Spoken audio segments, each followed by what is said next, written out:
हमारे इंडिया की कुछ जगहें ऐसी हैं जहां आज भी भरपूर बर्फ़ देखने को मिल सकती है। सिर्फ ज़रूरत है घर से बाहर निकलने की। यहाँ की सड़कों पर गाड़ियों का टायर अपने आप फिसलने लगते हैं और हाँ, भारी भारी ट्रैफिक जाम लगना तो यहाँ नॉर्मल सी बात है।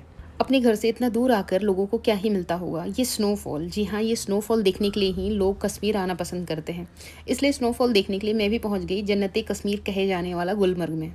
गुलमर्ग के नाम का मतलब होता है मिडो ऑफ फ्लावर्स, बट इसके नाम के जस्ट अपोजिट यहाँ पे मोस्टली टूरिस्ट विंटर्स में ही आते हैं, वो भी इतने ज़्यादा कि ये इंडिया का सबसे पॉपुलर स्नो डेस्टिनेशन है। और इसकी पॉपुलैरिटी का एक रीज़न और है कि गुलमर्ग गंडोला, जो कि वर्ल्ड के हाईएस्ट गंडोला में से एक है। कश्मीर का ट्रिप प्लान मत करना without knowing this is Anu, and मैं आपको बताने वाली हूँ ऐसे 4 टिप्स जिसे जाने बिना आप कश्मीर ट्रिप प्लान नहीं कर सकते हैं। फर्स्ट, वेदर चेक, क्योंकि कश्मीर का वेदर जो है काफ़ी अनप्रडिक्टेबल है, स्पेशली विंटर्स में। सो ट्रिप प्लान करने से पहले please check the weather forecast. Second, make your booking in advance, क्योंकि बिजी सीजन्स में होटल और गुलमर्ग गंडोला दोनों जो होती है फुली बुकड होते हैं। थर्ड, ऑलवेज कैरी कैश, क्योंकि कश्मीर के रिमोट एरिया में यूपीआई या कार्ड पेमेंट हर जगह पॉसिबल नहीं है। तो अगर आप कैश नहीं कैरी करेंगे ना, तो ऐसी एरिया में जो होती है बहुत ही दिक्कत होने वाला है, क्योंकि यूपीआई या कार्ड पेमेंट तो पॉसिबल नहीं है, क्योंकि वहाँ पे ना नेटवर्क भी नहीं होता है कहीं कहीं पे। Last but not the less, आप जिस भी स्टेट से आ रहे हो, आप कोई सा भी सिम यूज़ कर रहे हो, जैसे आप पठानकोट क्रॉस करोगे और जम्मू के बॉर्डर में एंट्री करोगे ना, आपका जो सिम है वो काम करना बंद कर देगा।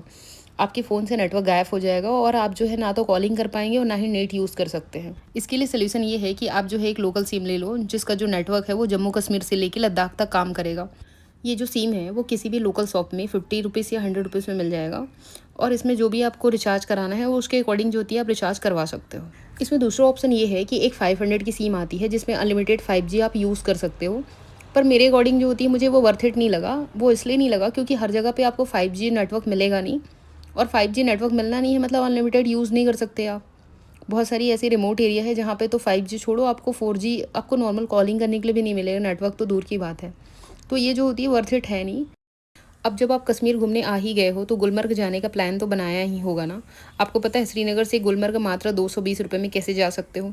नहीं पता ना, तो चलो मैं बताती हूँ। सबसे पहले जो होती है आपको अपने रूम से जल्दी उठकर जाना है डल गेट, जहाँ से आपको बस पकड़ के जाना है बाटा मालू या फिर मंडी बस स्टैंड के लिए। यहाँ से आपके पास ना गुलमर्ग पहुँचने के 2 तरीके हैं। डल गेट से जो है 20 रुपये में बाटा मालू की बस पकड़ लो, और बाटा मालू जाके ना वहाँ से आपको गुलमर्ग जाने के लिए 250 रुपये की शेयरिंग टैक्सी मिल जाएगी। या फिर डल गेट से 30 रुपये में मंडी बस स्टैंड के लिए बस पकड़ लो, और मंडी बस स्टैंड से टनमर्ग जाने के लिए ओनली 100 रुपीज़ में शेयरिंग टैक्सी मिल जाएगी। और वहाँ पे टनमर्ग पहुँचने के बाद जो होती है आपको गुलमर्ग जाने के लिए थोड़ा सा वेट करना पड़ेगा। अगर कोई शेयरिंग टैक्सी से जा रहा है ना, तो वहाँ पे 100 रुपीज़ पर पर्सन के हिसाब से उन लोग गुलमर्ग छोड़ देते हैं, तो वहाँ पे भी 100 रुपीज़ में शेयरिंग टैक्सी ले सकते हो आप। अगर आप रेंटेड कार लेना चाहते हो ना, तो उसका जो चार्जेस है ना 2500 से 3500 के बीच में है। उसमें आप थोड़ी सी बार्गेनिंग कर सकते हो। अगर आप खुद की कार से आ रहे हो ना, तो यहाँ आने से पहले अपनी कार के टायर में जो होती है स्नो चेन लगवा के आइए, अदरवाइज जो होती है बहुत ज़्यादा दिक्कत होने वाला है। गाड़ी ऐसे स्कीड करती है ना, हालत ख़राब हो जाती है। तो अगर आप लोग जो होती है बाई रोड आने का प्लान बना रहे हो, और जिस भी टाइम आप आ रहे हो उसके जो है 1-2 दिन पहले अगर स्नोफॉल हुआ है, तो आप ऐसा मान के चलिए कि रोड जो होती है बहुत ही बुरा होने। तो अगर आप जो है स्मूथ रोड ट्रिप करना चाहते हो ना, तो सबसे अच्छा तो ये है कि आप जिस भी चीज़ से आ रहे हो, कार या बाइक से, तो आप जो है अपने कार या बाइक के टायर में जो होती है ना चेन लगवा लो।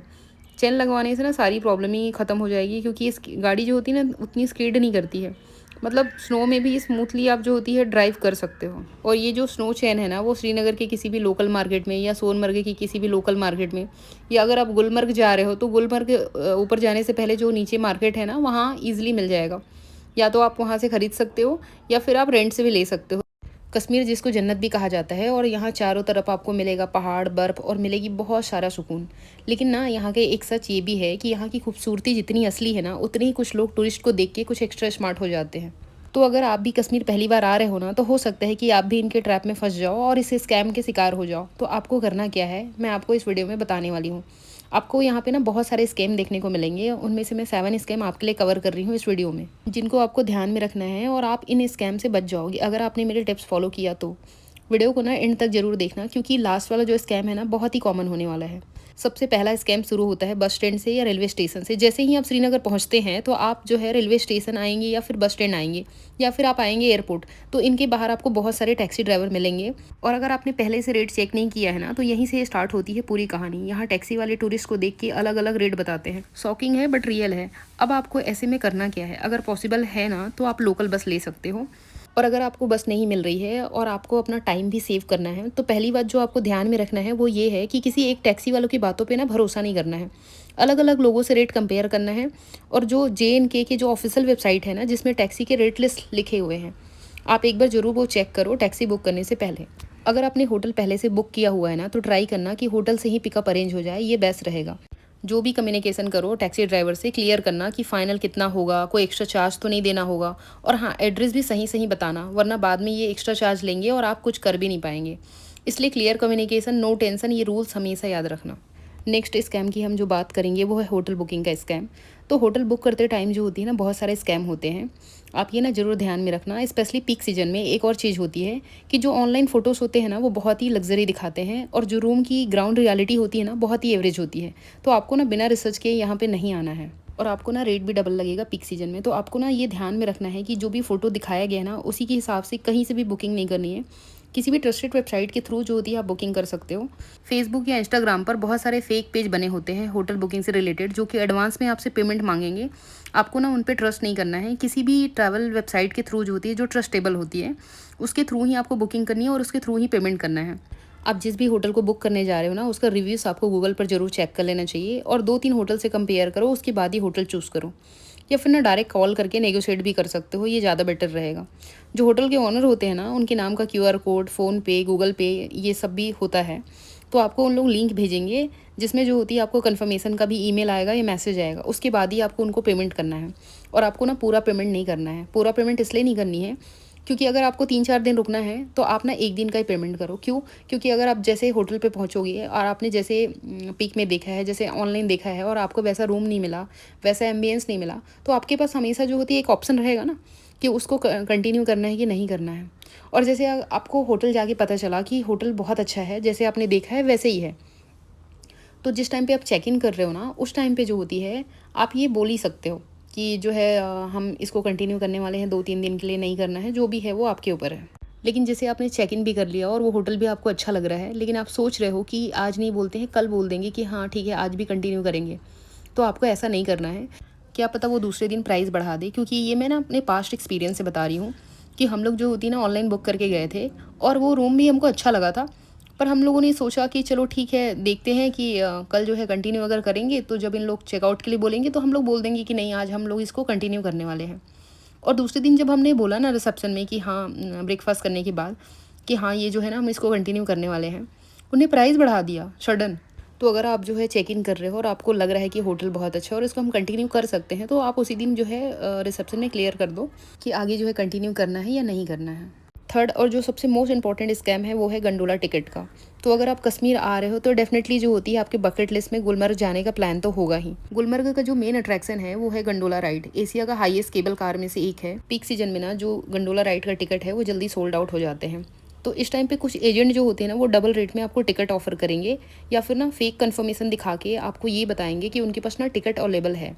आपको ये सब स्कैम में नहीं पड़ना है। अच्छा रहेगा कि टिकट एडवांस में बुक करके जाना। गंडोला टिकट बुक करने का जो प्रोसेस है वो बहुत ही सिंपल है। ध्यान से जो है ना पहले से टिकट बुक करके जाना, वरना ये जो फालतू के स्कैम है ना उसमें आप फंस जाओगे। बिना मतलब के पैसा और टाइम दोनों वेस्ट होने वाला है। और जो सबसे मोस्ट इंपॉर्टेंट चीज़ है ना वो ये ध्यान रखना है कि सिर्फ ऑफिशियल वेबसाइट से ही टिकट बुकिंग करनी है, और ग्राउंड पर किसी भी एजेंट से टिकट नहीं लेना है। और ID कार्ड जो होती है साथ में लेके जाना, क्योंकि वहाँ पे ID चेक होती है। नेक्स्ट जो स्कैम है ना कश्मीर में वो है शॉपिंग का, क्योंकि वहाँ की जो फेमस चीज़ें होती है ना, जैसे कि कश्मीरी सॉल, सेफ्रॉन हो गया, इन सब चीज़ों में होती है। इन सब चीज़ों के बारे में हम लोग आज बात करने वाले हैं। वहाँ पे लोग कहेंगे कि ये प्योर पश्मीना है, ओरिजिनल सेफ्रॉन है। ये वर्ड सुनते ही ना टूरिस्ट जो होता है वो इमोशनल हो जाता है।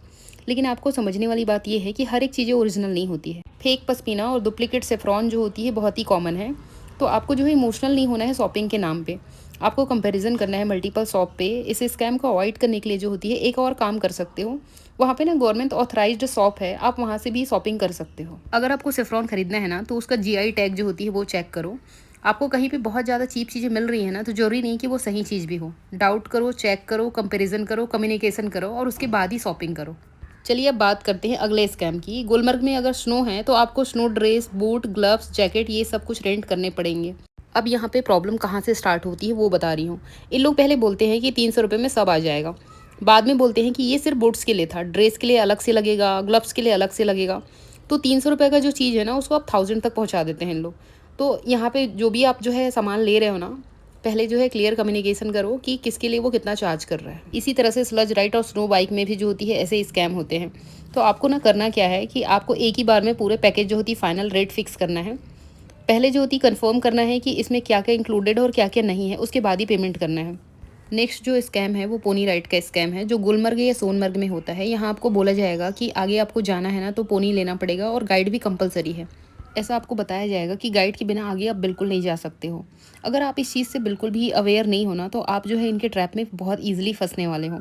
आपको ऐसा नहीं करना है। रियलिटी में हर जगह कंपलसरी नहीं होता है पोनी लेना या गाइड लेना।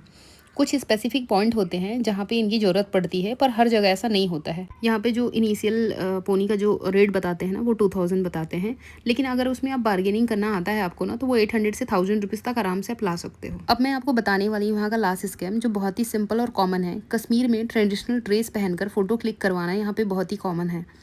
आपको यहाँ पे बोला जाएगा कि 100 रुपीज़ में फ़ोटो क्लिक करके दे देंगे। जब आप बहुत सारे फ़ोटोज़ क्लिक कर लेंगे फिर वो आपको बताएंगे कि 100 रुपीज़ पर फ़ोटो था। तो फ़ोटोज़ क्लिक करने से पहले जो होती है आप ये चीज़ें क्लियर कर लेना कि आपको कितनी फ़ोटोज़ क्लिक करवानी है और उसका चार्ज वो कितना लेंगे। जो सबसे इंपॉर्टेंट टिप देने वाली हूँ वो ये है कि कश्मीर में बार्गेन करना आपका पहला राइट है। डल लेक से लेके शिकारा राइड तक, बोट हाउस में स्टे से लेके शॉपिंग तक, इनफैक्ट जो होती है आपको टैक्सी तक में बार्गेन करना पड़ेगा, नहीं तो इसका डायरेक्ट इम्पैक्ट जो होती है आपके पॉकेट में आने वाला है। आप समझ रहे हो ना मैं क्या कहना चाह रही हूँ।